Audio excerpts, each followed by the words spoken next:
friends, it's indeed inspiring to see you back again. This is WordPress tutorial. Let us begin now, the simple and easy tutorial. Let us start with what is a CMS.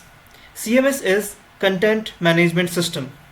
In this particular system, you can manage your content. It is specially used for your websites and web applications.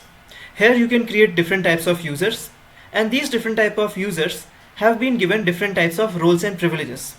And according to their roles and privileges, they can manage the content inside the CMS. WordPress is one such example of CMS. Apart from WordPress, we have some other examples like Joomla as well. Let us move ahead and discuss more about it. CMS components.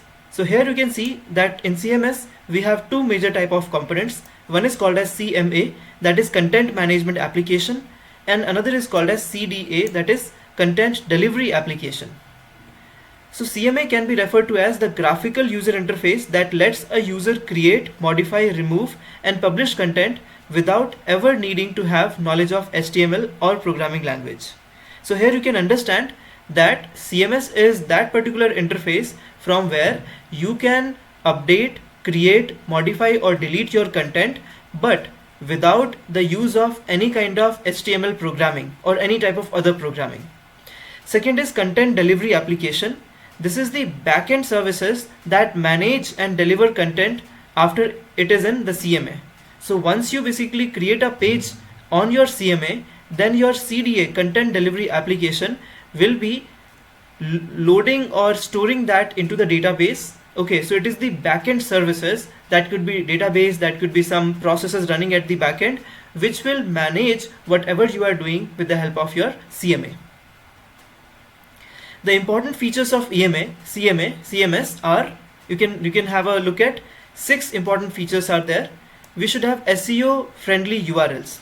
We will discuss about it in the upcoming presentations. You will see that we will discuss about it. Then online support and communities. This is very important because if there is a CMS but there is no online support community for it and you stuck up somewhere, then how will you find the support for it? So support and communities are very much important.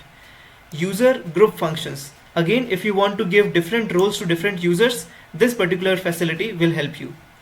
Various templates and designs. Templates and designs makes it easy for you to develop your website using your CMS. Installation wizards, upgrades and updates. This is another important feature because if you have installation wizards, it becomes so quick, on-click installation you can perform instead of doing something manual.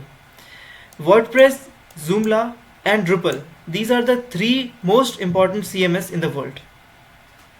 That's it. If you liked our video and would like to recommend it to your friends, please like, share and subscribe to Indeed Inspiring Infotech. We would also love to hear your suggestions and feedback in the comment section below.